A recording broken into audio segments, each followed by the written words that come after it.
Pessoal, na última aula da gente, nós fomos até a página 540, tá? Nós estamos falando aqui sobre fisiologia vegetal, né? E conversamos na última aula sobre transporte de seiva, né? Falando sobre os estômatos, né? Respiração, absorção de nutrientes, enfim. Fisiologia vegetal, parte 1, tá? Então a gente foi andando aqui e chegou até a página 540. Seiva orgânica, seiva elaborada, enfim, 540. Aqui. E ficaram aqui algumas questões para a gente poder comentar. A gente pode comentar algumas e ir para a Fisiologia Vegetal 2. Então vamos lá. Por exemplo, tá. Se a gente pegar aqui, ó, questão aqui no praticando, né? Ó, praticando. Tem assim, questão 3. Qual a melhor solução para a planta quando ela é submetida à escassez de água ou mesmo quando ocorre perda de água por transpiração? A gente viu que a planta ela possui os estômatos e a cutina, né? Que são estruturas que permitem que ela consiga controlar a perda excessiva de água, evita que ela tenha perda excessiva de água, tá? Então, nesse contexto aqui, quando ela é submetida à escassez de água, ou quando ocorre perda de água por transpiração, a melhor saída é fechar os estômatos, tá? Que assim ela evita que a água ela seja eliminada. Ok? Então, o fechamento dos estômatos. A questão 4 tem assim, ó, a poda é uma prática comum em plantas frutíferas, quando se quer controlar o crescimento e a produtividade das plantas de pomares.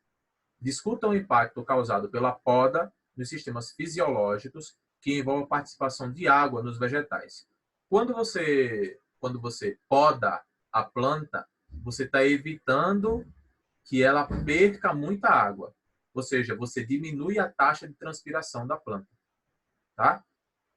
Em contrapartida, a seiva, né, que vai ser transportada, ela vai ser transportada de forma, vamos dizer assim, mais lenta, né, a seiva inorgânica, porque você vai ter vamos dizer assim, pouca saída para aquela seiva inorgânica, já que vai ter menos folhas. Então, a seiva ela se locomove de forma mais lenta, porque a fotossíntese vai ocorrer de forma mais lenta, já que tem menos folhas para realizar o processo. Então, a gente poderia colocar aqui o seguinte, quando nós podamos as árvores, diminuímos a sua transpiração e sua taxa de fotossíntese, fazendo com que a seiva seja transportada de forma mais lenta. A gente diminui a transpiração, a taxa de fotossíntese e aumenta a lentidão do transporte de seiva inorgânica. Transporte de seiva no geral. Tá. Questão 5 tem assim, ó. Analise o gráfico a seguir e responda as questões. Aí tem letra A. Sim, aí tem o gráfico, né? Vamos lá. Taxa de transpiração e o tempo. Estômago aberto, taxa de transpiração lá em cima. Estômago fechado, taxa de transpiração baixa, até que mais para frente a taxa de transpiração ela diminui, vamos dizer assim, reduz a zero. Letra A tem assim, em qual segmento ou ponto do gráfico a absorção de água é maior? Onde é que absorve mais água?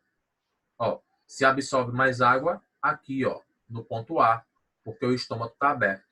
Então, o estômago está aberto, absorve mais, a planta está absorvendo mais água.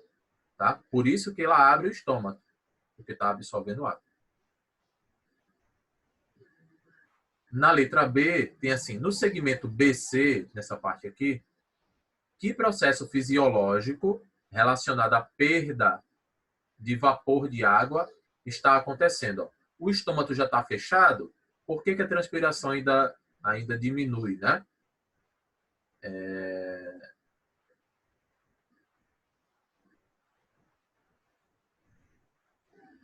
Aliás, por que a perda de vapor de...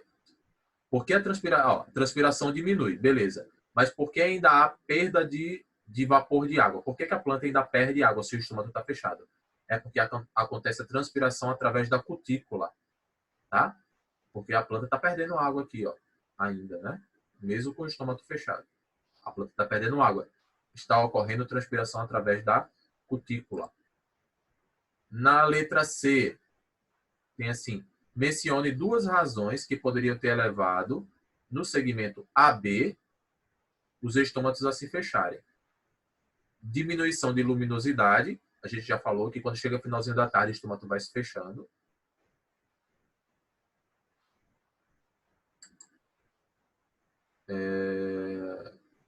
E quantidade de gás carbônico, tá? Disponível nas células vegetais. Marquei também a questão 1, letra B, e questão 2, letra A, certo? Se a gente pega uma questão daqui do desenvolvendo habilidades. Deixa eu ver aqui em cima.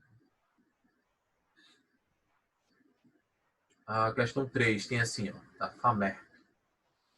Analise a ampliação de uma imagem em escala microscópica. Observa-se na imagem parte do tecido proveniente de uma árvore do grupo Angiosperma, contendo 2 estruturas em evidência. Então, tem essa estrutura e essa, né? 2 estômatos. Dá para ver aqui células guarda e o ostíolo aqui que é no meio. O ostíolo está fechado, né? O estômago está fechado, inclusive. Então, tem assim. Em uma árvore adulta, tais estruturas estão encontradas aonde? Principalmente nas folhas, em sua função é realizar transpiração, ó. Principalmente no caule, para reter água, principalmente na raiz, em toda a árvore e tal. Letra A, principalmente na folha, e sua função é realizar transpiração. Beleza? Tudo tranquilo? Tudo certo? Muito bem. Tá. A questão 3 aqui do complementares, ó, tem assim, questão do Enem, inclusive. O mangue é composto por 3 tipos de árvores: Rhizophora mangle, ou mangue bravo ou vermelho. Avicennia scauriana, que é o mangue seriba, e laguncularia racemosa, que é o mangue branco. Uma característica morfológica comum aos 3 tipos de árvore encontrada no mangue está relacionada à pouca disponibilidade de oxigênio encontrada no solo. A característica morfológica, ou seja, alguma estrutura que apresenta, de valor adaptativo referenciada no texto é o quê? Ausência de frutos, de estômatos, de folhas largas, de raízes, presença de pneumatóforos. Ó, presença de pneumatóforos, que é justamente para fazer a troca gasosa. Certo? Tem estômago, tudinho, beleza? Mas a questão do oxigênio, a entrada de oxigênio, o que tem a ver com o oxigênio aqui é em relação aos pneumatóforos, tá? Que são as raízes respiratórias. O mangue é presente. Ok? Beleza, beleza, beleza. Então vamos lá. Fisiologia vegetal 2. Fito-hormônios, movimentos vegetais e fotoperiodismo. Deixa eu só ver uma coisinha aqui. Por 2. Máximo.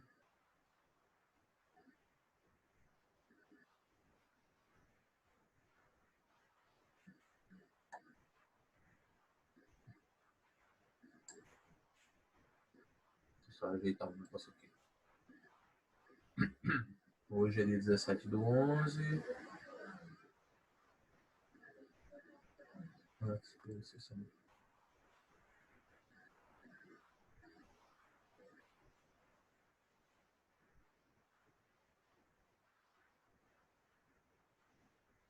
17/11.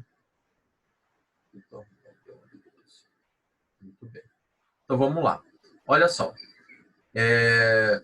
Essa parte de fisiologia vegetal 2, ela trata de fito-hormônios, movimentos vegetais e fotoperiodismo, tá? Então, bora aqui para a gente compreender, pegar essa questão aqui, essa parte aqui introdutória do assunto. Diz assim, ó, pesquisadores desvendam o mistério porque os girassóis, de repente, param de seguir o Sol. O estudo publicado na revista científica Science esclarece a mudança na rotina dos girassóis a partir da vida adulta, o que sempre foi um mistério para os cientistas. O ciclo de um girassol é sempre o mesmo, todos os dias. Despertam e acompanham o Sol como as agulhas de um relógio. À noite, percorre o sentido contrário para esperar novamente sua saída na manhã do dia seguinte. Mas um dia deixam de fazê-lo, alcançam a maturidade e param com essa movimentação. A partir de então, não voltam a girar pelo resto da vida e ficam voltados para o Oriente, indefinidamente, até morrer. Biólogos americanos descobriram que uma parte do talo dos girassóis se estica durante o dia e outra à noite. Os pesquisadores colocaram os girassóis em vasos, obrigando as flores a ficarem na posição voltada ao leste, na parte da tarde. Em outros casos, imobilizaram os talos, impossibilitando o giro, e ainda colocaram algumas plantas com ciclos diários de 30 horas em vez de 24. Como consequência, os girassóis afetados perderam até 10% da biomassa e o tamanho das folhas também foi reduzido, visivelmente. Isso acontece porque, ainda que a presença da luz seja fundamental, é o ritmo circadiano o que realmente determina quando o girassol gira e quando deixa de fazê-lo, antecipando de alguma forma a chegada do Sol. Esse movimento, chamado heliotropismo, pelos cientistas, favorece o crescimento das plantas, pois permite aproveitar ao máximo a luz solar. Os girassóis imaturos seguem se movimentando com o Sol, mas quando amadurecem, se acomodam e passam a olhar apenas para o leste, afirma o estudo. É o crescimento desigual dos talos que provoca o giro. E quando deixam de crescer, deixam de girar. Quando se acomodam, as flores maiores desprendem um calor adicional, tornando-as mais atrativas para os polinizadores. E a polinização, por sua vez, permite que esse girassol velho se reproduza, perpetuando a espécie e começando novamente o seu baile em busca do Sol.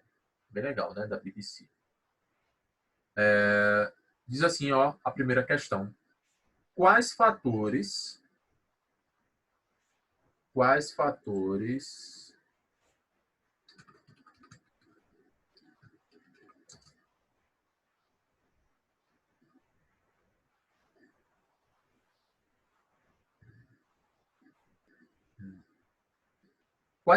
permitem ao girassol acompanhar o movimento do Sol? Quais fatores, né? Deixa eu ver se eu consigo aumentar. Pequeno. Pronto, agora sim. Quais fatores permitem ao girassol acompanhar o movimento do Sol? Bom, a gente pode colocar aqui a luminosidade, a gente já colocou ainda agora, né? No texto, né? Luminosidade.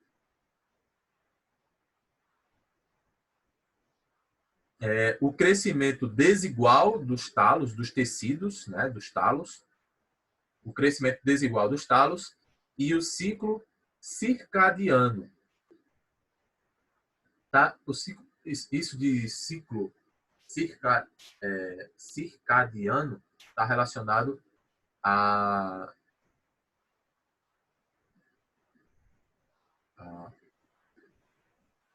vamos dizer assim, o período que a gente considera como um dia, né?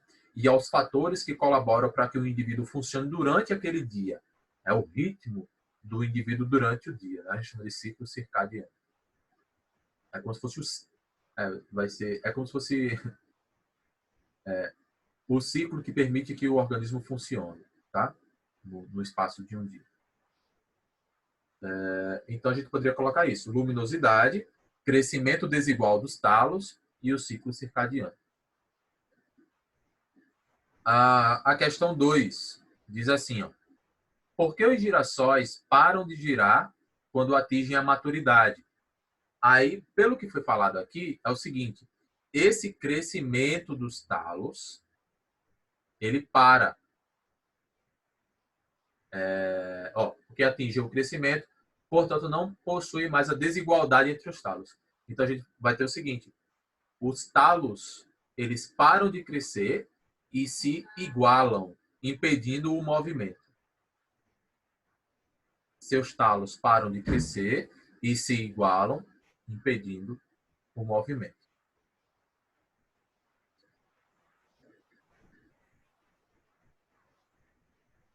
E a questão 3 tem assim: qual a vantagem dos girassóis maduros em relação aos imaturos?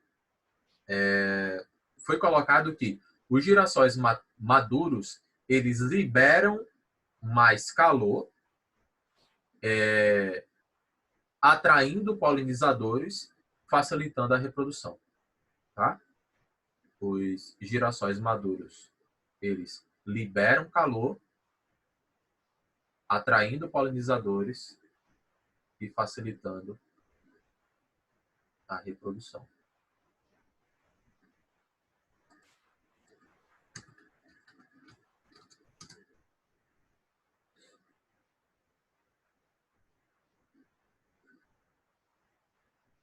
Ok? Vamos adiante. Deixa eu fechar aqui. Certo. Vamos lá. A gente vai ficar aqui hoje. Veja só, pessoal. Nós temos no nosso organismo, nos seres humanos, nós temos principalmente dois sistemas que gerenciam todos os nossos processos. Nós temos o sistema nervoso, tá? E temos o sistema endócrino, tá? Sistema nervoso, a partir dos impulsos nervosos, né? Nós temos o controle de alguns órgãos, como é o caso do cérebro, controlando inúmeras funções do nosso organismo. O sistema endócrino, ele atua também no gerenciamento das atividades celulares, mas só que a partir dos hormônios. Os hormônios, eles funcionam como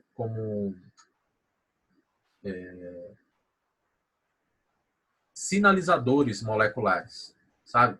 Que vão permitindo que determinadas moléculas atravessem membranas, que elas sejam direcionadas para um órgão, que elas permitam o crescimento do indivíduo, permitam a reprodução, né?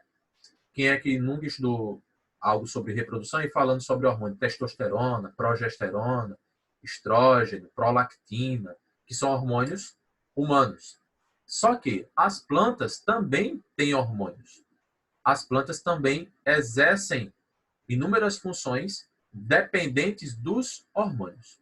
Os hormônios vegetais, eles são chamados de fito-hormônios e eles são extremamente importantes para que a planta possa crescer, se reproduzir, enraizar, germinar, engrossar de tamanho, né? Ficar mais larga, o caule ficar mais lignificado ou tenha mais lenhosidade, né? Enfim, o fruto ficar mais doce, né? Tudo isso pode ser o amadurecimento do fruto, a floração, isso tudo tem a ver com a questão hormonal, tá? Ou seja, os fito-hormônios, eles são moléculas indispensáveis para que a planta possa funcionar, tá? Estou dizendo o seguinte, ó, em relação aos fito-hormônios, né? Apesar de Darwin ter proposto a existência de estimulantes para o crescimento vegetal, foram os trabalhos do alemão Fritz Wendt, no início do século XX, que permitiram a identificação dos fito-hormônios. Ele descobriu e comprovou que as plantas produzem substâncias que podem ser influenciadas por fatores ambientais, modificando assim o seu crescimento e a posição. Em suas experiências, Darwin observou que Coleópteros, espécie de capuz que protege as folhas jovens quando as sementes de monocotiledôneas germinam, né? Essa partezinha aqui, ó. Darwin observou que os Coleópteros de alpiste, quando removidos ou cobertos para não receberem luz, paravam de crescer. plantas que mantinham o ápice ou tinham cobertura transparente, quando iluminados unilateralmente, curvavam-se na direção da luz.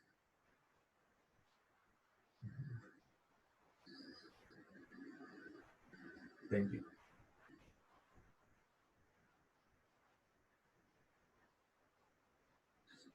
Muito bem.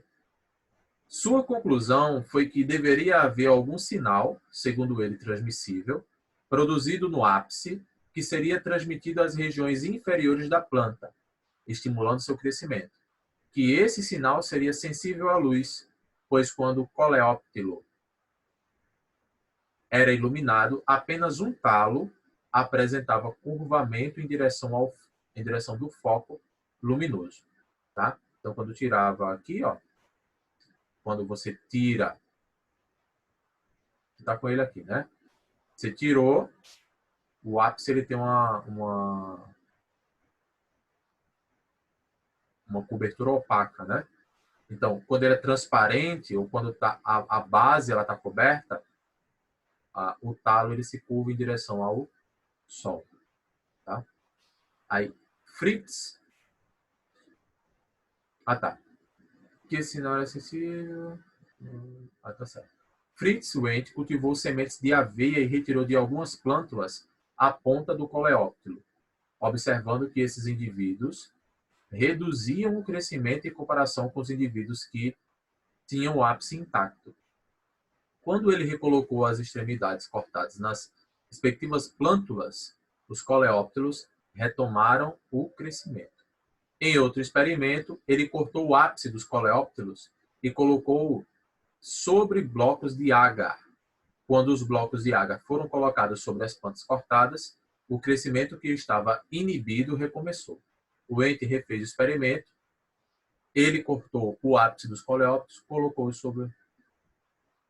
O Wendt refez o experimento colocando os blocos de agar, substância permeável, parcialmente em contato com os cortes e observou que um lado da planta, o que estava em contato com o agar, cresceu mais do que o outro, originando o encurvamento do coleóptilo para o lado oposto, observando que na natureza as plantas se curvam em direção à fonte de luz.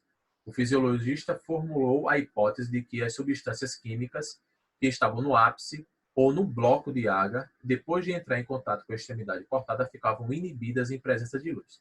Ou seja, aqui está se colocando a possibilidade de se ter algum tipo de estrutura ou substância química que permite o dobramento, né, da plântulazinha em direção ao Sol.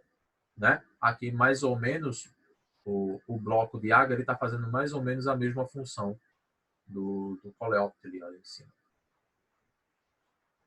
Os resultados da pesquisa de Wendt abriram caminhos para os estudos que conseguiram isolar e identificar quimicamente um grupo de fito-hormônios denominado auxinas, culminando com o isolamento do ácido indolil 3-acético, o AIA, em 1946.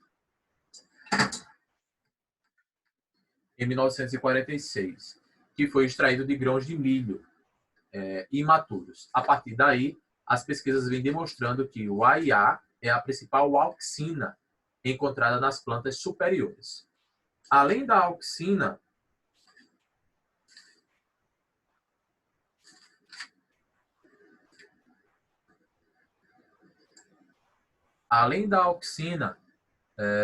das auxinas existentes, mais 4 tipos principais de fito-hormônios foram descobertos, né? As giberelinas, que é o ácido giberélico, as citocininas, o etileno e o ácido abscíssico. De um modo geral, a gente pode entender o seguinte: esses hormônios, eles estão muito ligados à questão do crescimento da planta, ou seja, do desenvolvimento, tá? Pode ser que seja do crescimento da flor, o crescimento das raízes, o crescimento horizontal em uma planta, em outra seja o crescimento vertical, o crescimento dos frutos, o desenvolvimento a partir da semente, Mas, de um modo geral, são hormônios de crescimento. A gente pode dizer dessa forma. Tá? Mas vamos lá. Ó, primeiro que a gente vai ver aqui, o primeiro grupo é o grupo das auxinas, o mais antigo, né, de todos. O grupo mais antigo, né? Então tem assim, ó, são fito-hormônios de crescimento produzidos pelos meristemas, tá? As auxinas eu encontro nas gemas. A auxina encontrada nos vegetais é denominada ácido indolío 3-acético. Sua produção é mais intensa nas gemas apicais dos caules e galhos, mas são produzidas também nas extremidades das raízes, nas folhas jovens e nas sementes. Seu transporte é sempre no sentido descendente, do ápice para a base, o que se chama de transporte polar. Em muitas plantas, a auxina produzida pela gema apical, quando desce, inibe o desenvolvimento das gemas laterais, mantendo-as dormentes. Esse fenômeno é chamado de dominância apical, que é o que está acontecendo aqui. Ó. A plantinha está formando as gemas aqui em cima. Beleza? E as gemas laterais, elas não se desenvolvem. Por quê? Porque a auxina, ela desce, ela é produzida na gema apical e ela desce, na medida que ela desce, as gemas laterais elas ficam em dormência. Entende?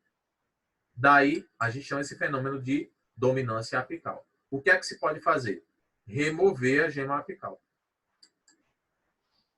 No processo de remover, o que é que vai acontecer?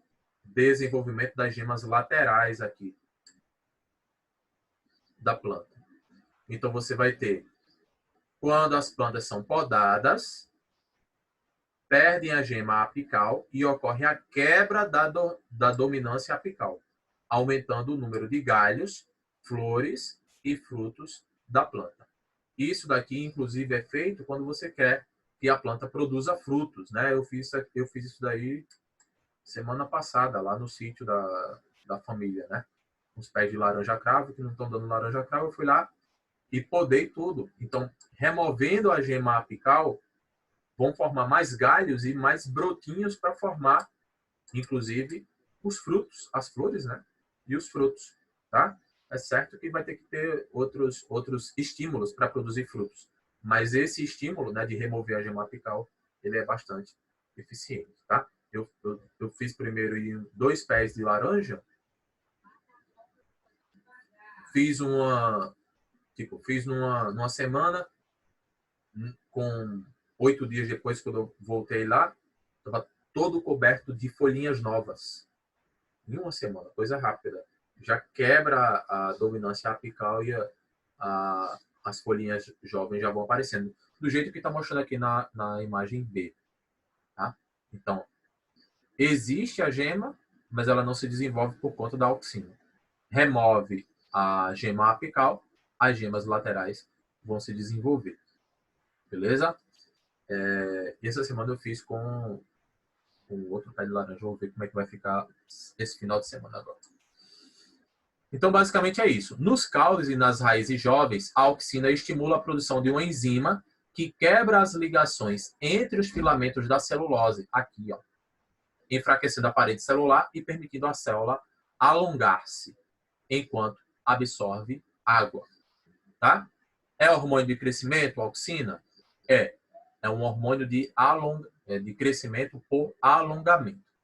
A gente vai ver que vão existir outros hormônios, a gente já vai ver mais adiante, que eles não funcionam para garantir o alongamento celular. Eles funcionam para garantir mitose, ou seja, formar novas células.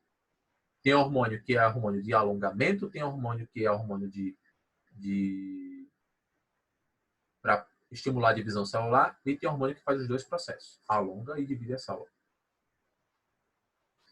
Os órgãos vegetais respondem de maneira diferente à presença das auxinas. As raízes são mais sensíveis que os caules. Assim, a concentração que estimula o crescimento do caule inibe fortemente o crescimento da raiz. Então, se o caule está crescendo, a raiz ela deixa de crescer, sabe?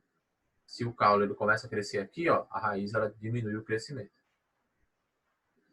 tá? E isso pode estar relacionado com a concentração de auxina. Como a auxina também estimula o desenvolvimento do fruto, podemos obter frutos partenocárpicos, que é quando não precisa de fecundação para que o fruto se desenvolva. Ele se desenvolve a partir do estímulo dos óvulos, tá? Eles sofrem divisão celular e deixam de ser haploides e passam a ser diploides. A partir de flores não polinizadas que recebem a aplicação de auxinas artificiais. É o caso que acontece com a banana. A banana é um fruto partenocárpico, né? Não tem semente, inclusive. As auxinas estimulam também a formação de raízes adventícias. O que são raízes adventícias? São aquelas raízes laterais para garantir sustentação. Tem no pé de milho, né? Acho que tem aqui, ó. Não tem. Formação de raízes adventícias. E a capacidade do câmbio para produzir vasos condutores de seiva. Tá? Então, a gente vai ter, a partir desse alongamento que a gente observa nas estruturas, né, vegetais, por conta da auxina, a gente vai ter o alongamento das gemas laterais, né, como a gente viu ainda há pouco. As gemas laterais vão poder se alongar. Os frutos, né, formação do... Antes do fruto tem que ter flor, né? Então, formação das flores, formação dos frutos, formação de raízes laterais, que são as raízes adventícias, que a gente observa, inclusive, no milho. Deixa eu ver se dá para fazer uma coisa.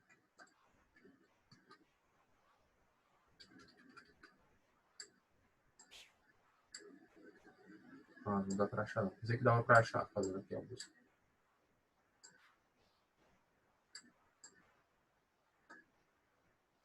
Muito bem.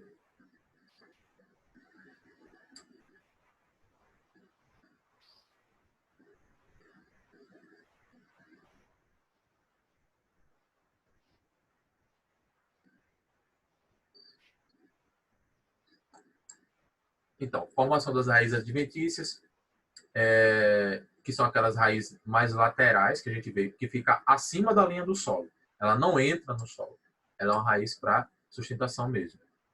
E a absorção de alguns dos nutrientes que estão na superfície. Tá? E a capacidade do câmbio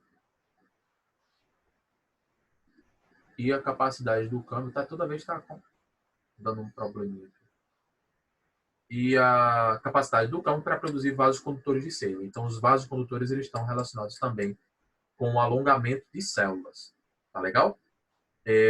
Pessoal, para a gente não entrar aqui nas giberelinas, a gente tem só 1 minuto aqui de aula. Para a gente não entrar nas giberelinas e ficar sem concluir, a gente vai fazer o seguinte. Vou deixar aqui, ó, até a página 547 mesmo, tá? Eu estou olhando aqui pelo meu cronograma. A gente está adiantado, na verdade. Fito-hormônios, pelo que eu tenho aqui, era para ser só para dia 1/12. A gente hoje, dia 17, a gente já chegou em fito-hormônios. A gente está adiantado. Então, a gente fica até aqui, até a página 547. Na próxima aula, a gente continua da página 548. Beleza? No mais, um abração, boa semana e até a próxima. Valeu. Valeu, professor. Até a próxima aula. Até a próxima.